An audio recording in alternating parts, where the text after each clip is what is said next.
Hi, welcome back to my channel. I'm gonna do a little video on basically how I'm feeling very autonomous at the moment and individuated, and I feel like I've come up with a few nice little pieces and snippets of information and validation validation sort of quotes that I would like to share. Things like others don't define your worth, others don't define your journey, God does, because it says in the Bible, God knows our path, He creates our path, He makes our path, and He knows our future, He knows like every part of our life and what's going to happen and His plan, basically.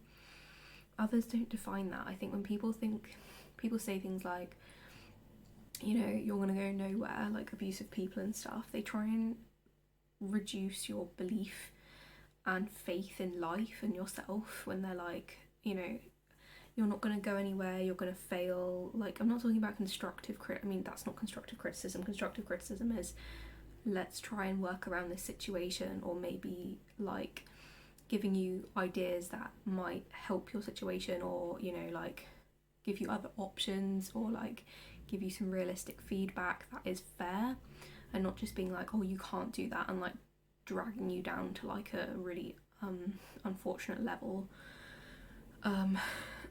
Others don't define your identity or blessings, like peace and joy. God does.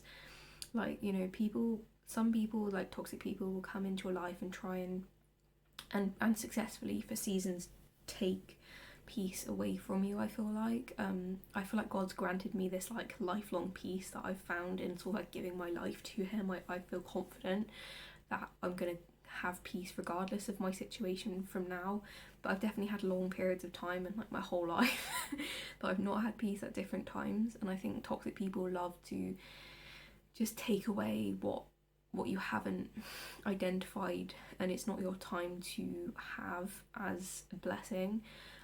There's this quote in the Bible, like, the first finish last and the last finish first, and in the context I'm talking about is like, I think sometimes some people take a long time to be able to actually gain peace in its entirety, just because of like who you are as a person and like what your plan is in life. Because some people, I think it's like even like an age of like maturing, like some people mature really fast and they have this like worldly peace really early, and other people have it really late, and that's just like how it goes.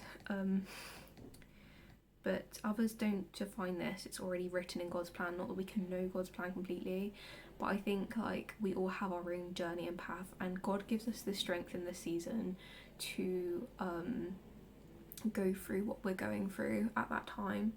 Like, He doesn't make the situation for our strength, He makes our strength for our situation, and He gives us it when we need it. And I think this is why giving like give us this daily bread prayer, like, it's always like something that really makes sense to me and is like relevant in all areas of life, because, you know, like sometimes you can face really big challenges, and I even noticed this when I used to study and stuff. You face really big challenges and you think, I'm not prepared for this. Like, you're not supposed to be. Like, God's still preparing you now to you know, deal with what's in front of you. You're not supposed to be prepared years and years in advance, even though obviously things like that happen years and years in the past can prepare you for something years and years in the future. It doesn't mean that you need to be prepared for every single thing. At this moment in time, we all are on a process and a journey and go through seasons to learn different things. So back to the thing after I said others don't define your worth. Obviously, I think there's a quote in the Bible as well, we're not supposed to be an island, and it's a sense of idolization to have this like inevitable, you know, like to basically idolize yourself and basically be an island. Like, we're not supposed to be an island, but at the same time we're supposed to hate evil. It says in the Bible, hate evil, and therefore evil actions of people, or evil people, whatever you want to call it.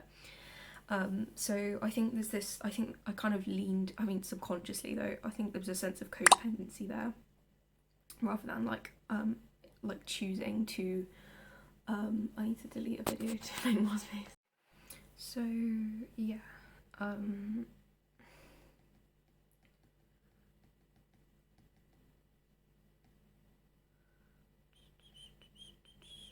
I think this just gives us a bit of a leg to stand on in certain aspects of life, because I think you can be so, like, if you've had like a codependent past like me, you can just always be seeking out this validation from people that you may not have received, and giving away trust that's not been earned to people that like don't deserve it, for this idea of like, and I kind of discussed this in my last video about like childhood trauma ideas that I'd learned about, and you can kind of give away this level of trust that you're kind of like, if I give this trust away, like then I'll like be loved or something. Do you know what I mean? It's like a sense of like, you know, someone's a toxic person, you haven't received that validation and love from them, probably in childhood, so you're unable to know how to give it to yourself, and you just basically repeat that cycle into adulthood, and it's just not a nice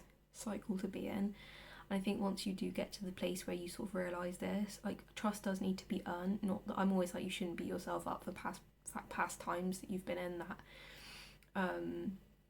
you know, you've done things to, because like toxic people are toxic people. I think, you know, if you're going to bash a few people in the way, it may as well be toxic people. But like, you know, someone that's kind is going to be compassionate towards your situation. If they're toxic and they're just going to like take from that situation what they can, then, you know, you're not perfect.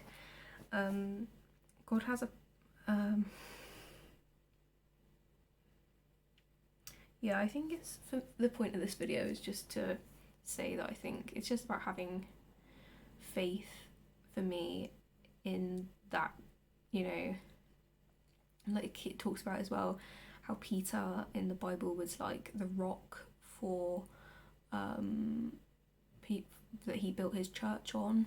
And you know, when you lose your footing in life, if you like, you hit sort of a rock bottom grounded level, it really like shows you, not necessarily your rock bottom, I don't think rock bottom is the right way to put it, because you could just be going about life and functioning perfectly well and still be hitting this level, but it shows you like where your footing is and what your like grounding is and what your rock is in terms of like different situations. Because as you're growing up, I don't know, like it's that sense of, you know, when you have a solid foundation, you're gonna be more able to thrive and sort of not be knocked down as easily. And I think it's just going through life, you just take these knocks, and or not necessarily knocks, you go through different situations where you have to find that sturdy footing, you know. So yeah, I felt like it was, because I did a video the other day about individualization, whether that'll go up or not I don't know, but I think it is important to recognise like that what God gives you can't be taken away. If you feel a sense of peace and joy in yourself, like someone else can't steal that from you if that's what you're feeling at that time. And they say like once you've fully individuated from toxic people, there's not a lot they can do to bring you back into their like grasp. And it's just, I suppose, finding your feet as a person, and that sort of thing. So yeah, we all have the right to like speak our truth, we all have the right to like express ourselves and be strong in what we believe in and in what we feel is right, regardless of anyone else's backlash, because, you know, it says in the Bible, well, it does say curse and you'll be cursed, so I suppose it's about being aware of, you know, God made everyone as they are. It's not for you to try and change them, and I do think it's a sense of like everyone will be who they are anyway. But obviously if someone's in your way, like, we have enemies, it speaks about enemies in the Bible all the time. You know, it says God makes a wall around us from our enemies to protect us, and like don't be envious of evildoers, because they will, become limp like a lettuce. I find it so funny how people like project stuff on empaths, like empaths are like lettuces, and like toxicity, it literally says in the Bible people that are toxic like get limp like lettuces. But it says in the Bible as well, be as shrewd as snakes and innocent as doves. And I think that's like going to be my path that I'm going down at the moment. And I just am where I am. Do you know what I mean? You are where you are in all stages of life, which you can't do a lot about. But another thing that I just want to touch on quickly before I end this video is, because it's quite short to be fair, but it's a case of when toxic people are like, you know, in your space, or they've affected you in some way. Like I always feel like journaling, especially when it comes to like CPTSD symptoms and stuff, I've heard, like obviously I'm not diagnosed CPTSD, but I've heard writing down a list of your fears and your resentments. I learned from the Crappy Childhood Fairy on YouTube, so I've done that a bit. But when you journal in any sense, there's so many techniques you can use for that. And I've done like an anger exercise where I like write down like the duration for your anger and the reason for your anger and the intensity of your anger and what I did to resolve the anger and what I can do in the future to not allow that to happen as much. There's so many journaling techniques. But when you write down your fears and resentments, and there's also a Cbt technique, which I just want to say actually because it's really helpful for me, whether I can have it on this. So where you write basically what you're stressed about. So this is an idea of CBT, cognitive behavioural therapy, but it's an exercise that I've heard off YouTube. What I'm stressed about, again, I'm not a psychologist, but I'm just reiterating what I've seen. What I'm stressed about, the reality of the situation, solutions, and why I'm safe, and it will be okay. Obviously, which is why we talk about the reality, like not everything can be rationalised when it's actually a serious, genuine situation, but our minds do have the capability of maximising and you know, like exacerbating the situation, especially when you're like traumatized and fearful for whatever reason. Even if your like circadian rhythm is out of whack, you know, your body can trigger this thing called the HPA axis. I'm not a scientist, but I do watch YouTube a lot. This thing called the HPA axis, which is your body's like stress response system for any sort of like traumatic or stressful event, or you know, perceived stressful event or whatever. Sorry. And yeah, it's very important to, I feel like, realise that when you deal with like stressful situations, to actually be mindful of how it's not your fault when toxic people like infiltrate your reality. Okay, it's your responsibility to handle your own reality, and I'm still building more neural pathways and assertiveness to ditch toxic people that have been in my life for far too long. Or like, you know, build those boundaries that are needed and stuff that are healthy. You know, I feel like time comes with that. Obviously it takes a lot of work to rebuild yourself on that sort of like immune system level and psychological level if you've been like abused for in whatever sense, physical, mental, sexual, anything else, bullying, all that sort of stuff. But yeah, I think it's important to, in a sense of individualizing, also look at how, for example, if like a narcissist is being paranoid and they have this like uneasy energy, to feel like you're not at peace then because you're sort of like around that sort of energy, and then feeling like it's your like problem to deal with. Because I think a lot of empaths, they feel like they have to like overcompensate, like soothe the situation, obviously just because they feel a sense of imbalance. Like whether that means you can't always get out of the situation, but if you can, or just at least individuate your space mentally as much as that's humanly possible. I don't know how possible it is, but anxiety but obviously, yeah, anxiety of malignant narcissists are extremely anxious, and also then feeling a sense of anxiety being around them and internalizing that's like, I'm an anxious person. It's these sort of like realizations that you can find that really take the blame away from yourself in terms of toxic people. like also the fear of abuse and being unsettled and walking on eggshells, as they put, around toxic people, and the anxiety and paranoid energy that they have, and then your and due to their like lack of connection to other people and communication, because I think it would be pretty anxiety provoking not to have a trustful, deep relationship with another person. But there we go. So because they're unable to love, in case you didn't know, or trust themselves or other people. I don't want to get too deep into narcissists now, because narcissists dominate each other and are toxic individuals. They often fight with each other and cannot love or self-reflect.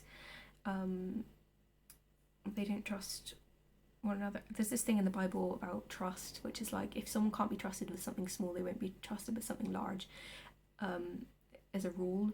And I feel like if you give away your trust really easily, and it's sort of like inevitably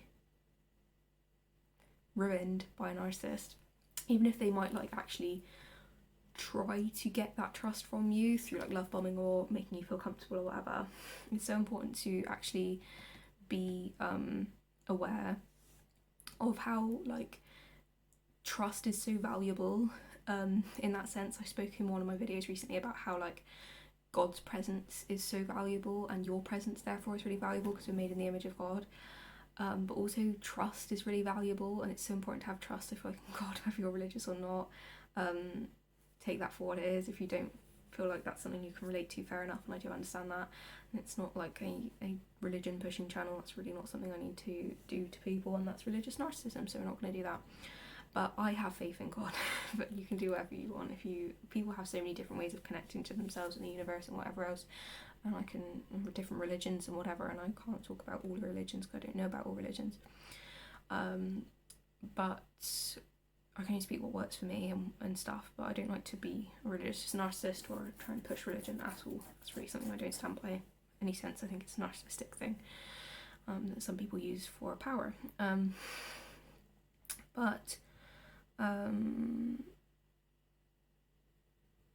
Yeah, I think you have to give your trust to people that earn it. What was I going to say as well?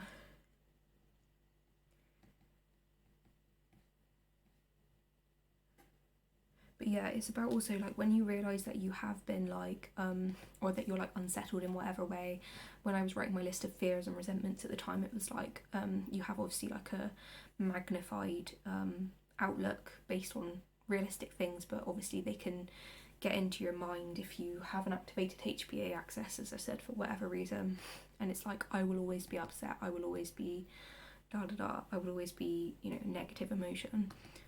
Insert negative emotion here for me at that time, but it's grounded in something specific that I kind of listed on my phone as a reference, because I was kind of using the CBT thing where it's like what I'm stressed about, like the reality of the situation, solutions why I'll be safe and I'm okay. So it kind of puts it in perspective a little bit more and rationalizes magnified thoughts, which can be extremely helpful. But at the same time, obviously, a lot of emotions are there for a reason. They're grounded often in something truthful, and it's just about being aware of what those things are. But also, once you actually write down the kind of abusive stuff that's occurred to you, which has inflicted that emotion in the first place, if that's something that you're stressed out about, it's so important to recognise how it's not your fault that someone else is toxic. Their toxic behaviour and impact they've had on you, yes, that's really annoying that that's had an impact on you and you didn't deserve it. Hopefully you have the understanding and reassurance that that's not your fault, and that's one thing I have worked on over a fair few years, and I don't tolerate toxic behaviour. Really, that I don't recognise it as my own because of my knowledge around toxic behaviour at this point. But at the same time, and also I tend to be very reactive, but that's not actually a good thing necessarily, but it's just a natural reaction of a human being. Reactive abuse is very real. Anyway, but it's so important to recognise that when these abusive situations happen, or of toxic people, it's not about you, it's about them. You know, it's about their dysregulation. I'm not saying when you haven't got like CPTSD symptoms, trauma, poor boundaries, all of which I probably have, or my boundaries have improved massively, that you don't have a level of dysregulation, and that's so true. And as I said, like giving trust to people that don't deserve it. But when toxic behaviour occurs on you, it's always grounded in someone's false sense of self, false sense of reality, and they're so dysregulated that they have to project that on you. It's not about you, it's about their need to dominate, their need to justify their own selves, be toxic, be who they are basically, which is toxic, and sort of justify that to themselves by bringing you down to a level to bring themselves up. And that is literally as simple as it comes. Like, and that's, I feel like I've done so much research on narcissism, but it comes from a place of inadequacy and fear in them, that they project on you as any other being in the world, that they feel that they can do that too. And there's nothing that you've done necessarily to, yes, and not, some people can be slightly more at risk of it, just because if you have a better form of supply or you're in close proximity to them, you're going to be a prime target for them. And like, as many boundaries as you set, people will still try and cross them, and it's so important to set boundaries anyway, and I'm a massive advocate for that. But obviously, it's when you write this list of abusive stuff down, it really shows you how much it was not about you in the first place, and it takes away a lot of the blame that they've shifted onto you, to realise that it's not about your actions or your even beliefs necessarily. That I think there is a sense of law of attraction level of, like, if you believe that you're going to be abused, you will attract abusive people, and I'm not taking away from that. But the same goes for toxic people are what they are, and you shouldn't take responsibility for the abuse that you get through that situation. It's not your fault. You know, if you're recovering from abuse and you've got poor beliefs around yourself, which don't put you at prime law of attraction, you know, place, it doesn't mean that it's justified for more abuse to occur. And I think it's so important to recognise how the toxicity is within the toxic person and not within you for receiving that in the first place, and that can be extremely liberating. But yeah, I've rambled on for like 17 minutes, 18 minutes, so I'm going to get off the phone and go for a walk. So have a lovely day, and I feel a lot more chirpy now I've shared that, so thanks for listening.